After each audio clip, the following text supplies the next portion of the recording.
is Lisa Guss. I am the case management. I've been here 5 years. I just want to say welcome, welcome, welcome. I just want to let you know my motto is what you put in it is what you're going to get out of. So you put a little in, you get a little back. You put a lot in, you get a lot out of. Today we're going to be talking about resilience. So I'm going to introduce my co-partner and my brother, Nigel. Good morning. I'm Nigel Hodges, and I too am a case manager with Impact Family Counseling, and I've been a part of this organization for 6 years now, and it is an honor and a pleasure to be with you this morning to talk about parental resilience with my sister, my friend, my colleague, Ms. Lisa Guss. So, as we move on into this subject of parental resilience, the first thing I would like to do is share a story before we get into what resilience is, share a story that I think many people probably be able to relate to, just about everyday situations. So if you will, take this journey with me on this story of Jackie and Rodney accepting help. Jackie and Rodney have 3 children under the age of 6. Rodney was diagnosed with cancer about a month ago. He immediately started chemotherapy. And the good news is that it appears to be working. However, his doctors say that it will be at least 6 months before he's recovered enough to get back to work. Jackie is juggling her own work, drop off and pick up for school, daycare, and the stress of caring for an ill husband on top of normal parenting and family responsibilities. The family was just barely getting by with both of their incomes. And now that Rodney isn't working, they're headed for serious financial trouble. Jackie made an appointment with the bank when she realized that they were not going to be able to make their next mortgage payment. And then she found out about some options for refinancing and personal loans. Jackie and Rodney also decided that they needed to swallow their pride and accept help from their neighbors and friends who asked what they could do. A neighbor started picking the oldest child up from school 3 days a week. The younger kids' daycare center organized the other parents to bring dinner to their house twice a week. They are getting through this difficult time and learning how supportive their community can be. Now, folks, we're going to dissect that story so we can all try to have a better understanding of what parental resilience is. But I think, Lisa, so many people can relate to stories like that because I think a lot of families or parents have that resilience but don't even understand because they've just gotten accustomed to dealing with difficult situations and having to push on.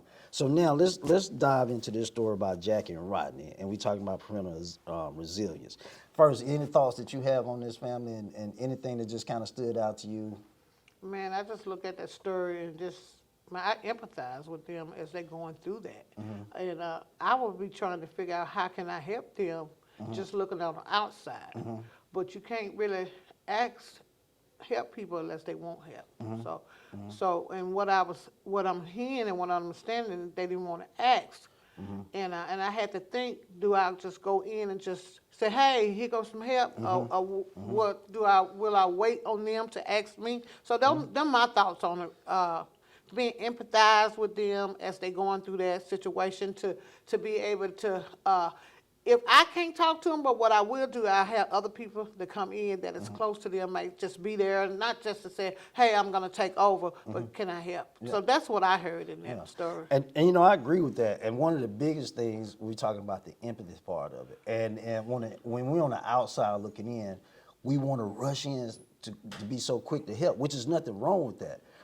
But I think from a professional standpoint, we can say it even just from family members and friends as well, but I think from a professional standpoint, sometimes without even recognizing it, we try to see what's broken or what's wrong, and we want to go in and try to fix the situation.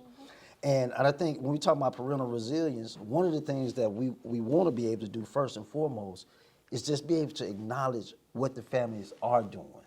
And even though, for example, this situation, Rodney had a situation come up that he had no control over when we're talking about his health.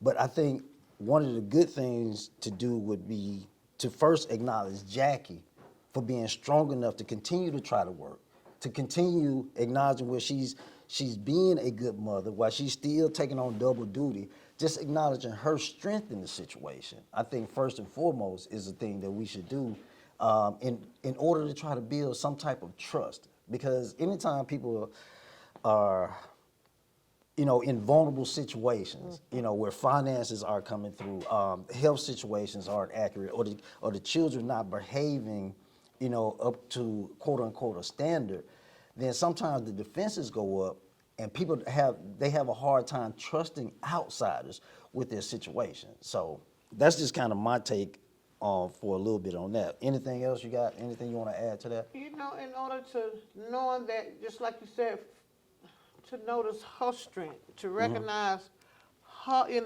ability to create ways for her family in the midst of his sickness. See, that's where her resilience come in, because she was creating ways, and she picked the kids up and she provide food for them, and she do all that. Even though she know how to do that, but she didn't know how to do it in that situation. You see what I'm saying? It was stressful. You don't know if your husband gonna live or die. You don't know what's going on. So she was creating ways and how to take care of her family, and that's strength. That's resilience. You know what I'm saying? To be able to bounce back from a situation. Bounce back don't mean she all the way out. It's bounce back so I can go to the next step. Absolutely. And to move forward. Absolutely. And I mean, you said it pretty much in a nutshell. That's what the resilience is. It's the ability to bounce back from a situation. Because what the situations will do is, because most times the situations are challenging because we don't see them coming. Right. And you don't expect a loved one or a spouse to get sick with some type of disease that'll cause them to not be able to work. You don't expect the death of a loved one. So when you find yourself in these situations, it is the ability to bounce back. But also these situations will not only make us bounce back, but they'll make us bounce back and become better for those situations. Now we're able to I guess, provide our children with some different insights about life to help prepare them for when their situations come. So, yeah, that's pretty good, Lisa. And again, I just, as I said that, and I'm looking at my notes, parental resilience puts parents in a position to take better care of their children. When they realize I have to do some things, I have to make some adjustments. And now I'm not blaming the children. If the children are too loud, I'm not scolding them. I realize there's something that I have to do as a parent to I guess, set a better atmosphere, as much as I can, a healthier, more positive atmosphere for the children in this home. Any thoughts? That's where also I said the empathy come in, because what I hear, and when I listen to that story, they have already been through something before for her to be able to go that far, to be able to step in, to move, and to create things. Because you can't create something out of fear. You see what I'm saying? What I mean that fear paralyzes you. You see what I'm saying? So she didn't get paralyzed. So I can say she already been through some resilience in her life. Something already done made her where she could be able to bounce back, to be able to come up out of that situation. She couldn't change the sickness, but she was changing what was going around with her kids, with family members that I know they coming in. I know people there to be able to handle that, and friends to be able to handle that. And when they did come and say, I want to help, she was ready for that because she had prepared in her mindset. I'm just saying this is what I'm seeing. I can't receive anything from you until I make a decision in my mind and to trust you enough to help me. So she had to deal with all of that. That's resilience. You see what I'm saying? That's strength and that's ability. She had to deal with all of that and say, okay, I'll humble myself and I take this food. I'll humble myself and let you take my child to school. I'll humble myself because in resilience you can get pride. Absolutely. I can do it. I don't need no help. I don't need nobody to help me. You see what I'm saying? So what she did was she let her guards down and said, Yeah. hey, I need help, Yeah. and I'm going to receive that help. Absolutely. You know? So those are the tools that I see. You can't just say that I have resilience and I have strength, but don't have no tools to bounce back. You know what I'm saying? You got to have the tools and the ability to bounce back. Tools is like a hammer, a screwdriver, and you know what I'm saying? You know you need to build something, you got to have those tools. You can't build nothing. So she had something to build with, you know what I'm saying? Based on her experience and stuff like that. And that is an excellent point. And like you said, like she's experienced something before, and that's what the resilience does. It allows us to be strengthened, it allows us to build up. But another thing, like you used the toolbox example, which is a great example, by the way. But think about it like this: if I have a project at home that I'm going to work on, if I'm going to do some work on the car, if I'm going to build something, first thing I have to do is kind of step back and look at the big picture to decide which tools I need to use. You know, if I'm trying to screw in something, I don't need to get a hammer and try to bang it in. And I'm saying that to say, so when a situation arises, one of the things that has to happen that will be very critical is being able to just step back and not allow the fear, not allow the confusing thoughts, not allow the overwhelming situation to grasp us in such a way that we can't think. You know, sometimes we have to just be able to just step back and look at the big picture. And in the case of this mother, she realizes, okay, my husband is in this situation, but I can't quit on my family. My family still needs me. My husband needs me. My children need me. So what can I do? And so now, again, we're just talking about just kind of breathing, stepping back and saying, okay, how do I best handle this situation? So yeah, that was an excellent point. I love that about the toolbox, by the way. But okay, did you have something inside? Yes, and we have to realize, like I said, she has been through a lot before that. She had to dealing with those children, you know, just life itself. But it's not how many bad things that you go through. It's what you do when you're going through. Some people tend to look at, oh, I'm always going through this, and all this and this again, looking at the bad things. So she didn't look at the bad things, you know what I'm saying? She looked at, hey, I am strong, I can do this, I'm gonna do this, I got to still be a parent, I still got to be a mother, I still got to be a wife, I still got to be there. She didn't look at all the bad things or how many times that she went through, you know what I'm saying? She responded with courage. You know, it has to take courage, especially when it comes to your finances. You don't have no money. You don't know where you're going to eat. You don't know how you're going to pay your bills. You don't know how you're going to take care of the kids to pay the daycare. As you said, the babies at the daycare. You know, so all that you know, that costs. And that can put a stress on you, man, like crazy. Sometimes make you just want to just leave. But it's just amazing how I see this woman resilience, this woman's strength in the midst of this. You know, can you imagine cancer? When you hear cancer, 9 out of 10 people pass with cancer. So can you imagine her help got cancer? At the thoughts that coming through her mind, the war that going in her mind, saying that he might die. Then what I'm gonna do? How I'm gonna do it? How I'm gonna take care of these children? What this gonna, you know, what life gonna be about? But she didn't let her emotions take control. You know what I'm saying? She bounced back from that from the stress of life that happens. It's life. I call it life on life terms. Yes, ma'am. You know what I'm saying? A lot of people say, hey, some people give up. But she didn't give up. She didn't give up. And that, again, another excellent point, because coming in on the outside of the situation, even though she's still going forward, even though she's still making the necessary steps to try to provide for her family and hold her family together, that's not to say that she's not experiencing the negative side of the emotions. So when you're on the outside coming in, one of the things that we want to try to do is value that parent. You know, point out the things that they've done well. I mean, if it's both parents and whatever the situation may be, but you want to, on the outside of their family, want to just be encouraging to them. You want to be, like I said, value what they've been able to do, their strengths, and just kind of, like I said, just continue to encourage them and point out all of the positive things. Because it's so easy to look at the negatives and get down by the negatives. But again, when we want to point out those positive things, that makes a world of difference. And I guess I'm kind of getting ahead of myself too, because we're talking about some strategies on trying to help these parents build up resilience. And that's one of the strategies, to be loving, supportive, and kind towards this family. But another strategy, though, and this is probably one of headed two, is in how we respond to the family crisis. You know, especially, like I said, as professionals in this field, but even just as family members, how do you respond to these crises? First, you got to notice that the family is stressed.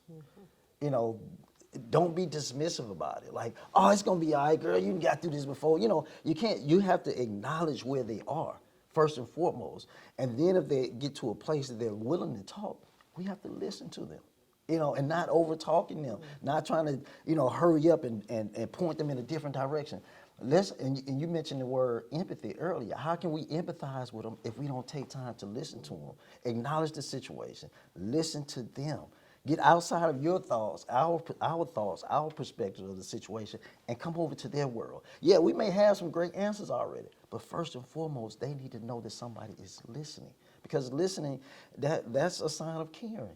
So that's one thing. Another thing is, now we can get to the point of making referrals. But how can I make referrals if I haven't understood and listened to you, know what you need, you know? And so then we talk about help mobilize the parents and providing the support. But first and foremost, we have to acknowledge there's a situation. We have to listen, and then we have to make the necessary steps.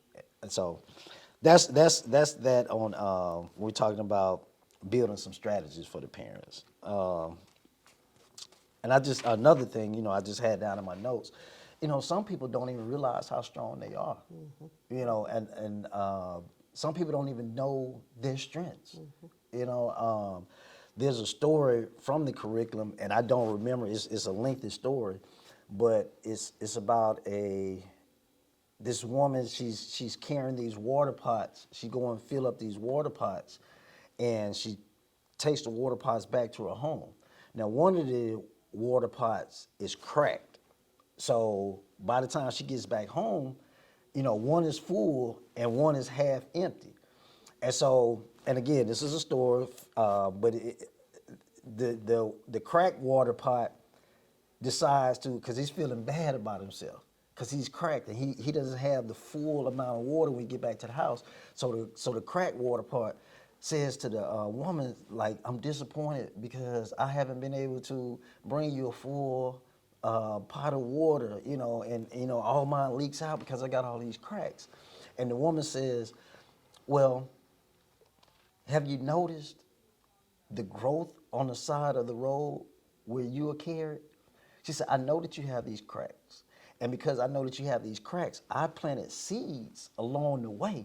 So when you think you're bringing half water, half empty jug, you're actually watering the seeds and causing these flowers to grow. So I'm saying that to say our brokenness, our flaws, our imperfections, which we all have, when they work along with somebody else, it becomes a strength. And sometimes people just don't recognize the strength that they have, even in our flaws and our weaknesses. So that's another thing that we want to try to point out to our families. Any thoughts? No, that was good. That was good. Parent resilience is 2 minutes. Come on, keep going. They're able to bounce back from a negative experience. And I done had a lot of negative experience in my life based on the choices that I made. And when I realized that the choices I've made, and then when I realized it was hope and realized there was another way out, strength became in me. And I began to get strong. I began to have the ability to create things, to come out of my situations that I was in. And used to hear people say, girl, you strong, but I didn't feel strong. You know what I'm saying? I didn't feel like I was strong, but I know I was moving forward to the next step. And as I began to take the tools and I began to lay aside all the things that were causing me to be weak. And one of the things that were causing me to be weak, I had disbelief. I didn't believe that I can do better. I didn't believe that I can come out. I thought that this was it for me. And so, but when I began to reach out for help from other people and other resources, I began to get stronger. I began to overcome. And now I have bounced back And my bounce back is I can be empathy towards others that are going through a parent resilience. I read today I'm the director on family engagement because of some of the things that I've been through as a parent and how I don't bounce back in hard times. And the things that I have experienced, I can empathize with another parent or a single parent or however I can empathize and I can be able to help and to be able to be that encouragement and to be able to listening ear for those parents and to let them know that it is helped by him. And you do not have to stay in the position that you're in. You can move forward. This is the purpose why we are here today, to let you know that we're here to help. Excellent, excellent. And again, just to kind of sum it up, what is resilience? And we're talking about the ability to recover from difficult life situations and to be even transformed and strengthened by those situations. And if we would step back and just kind of look at our life history, we've been practicing this all of our lives. And our failures have taught us to come back. Our failures also in the professional world, I believe, and I'll say this for me personally, and I think many others probably could agree, but it allows me to be in a position of non-judgment because I've had to experience my own difficult situations. So now that allows us to be in an empathetic situation to the families that we're working with. So that is something that has to be acknowledged. Be willing to look at yourself. Just because we have the titles, just because you have the education, just because we're in this position, understand the things that we've had to deal with. And now that helps us to be a better listening ear, another better non-judgmental and a better helpful ear to those families, these people that we are serving, because that's ultimately what we're doing. We're serving the community. So with all that we've been able to share, and trust me, we have not been able to cover everything because there's a lot of material, but what we wanted to do today was just kind of go over some of the root of it. And Lisa, you've done an excellent job, ma'am, and as always, it's good to be partnered up with you. And we just want to thank you all at home for listening. We want to thank you for this opportunity to share with you a little bit from our world of trying to serve the community. And we just thank everybody who's out there serving the community because we have to do this. We have to do this together. I have a saying that you can't spell community without unity, and you cannot spell unity without you and I. Thank you for listening.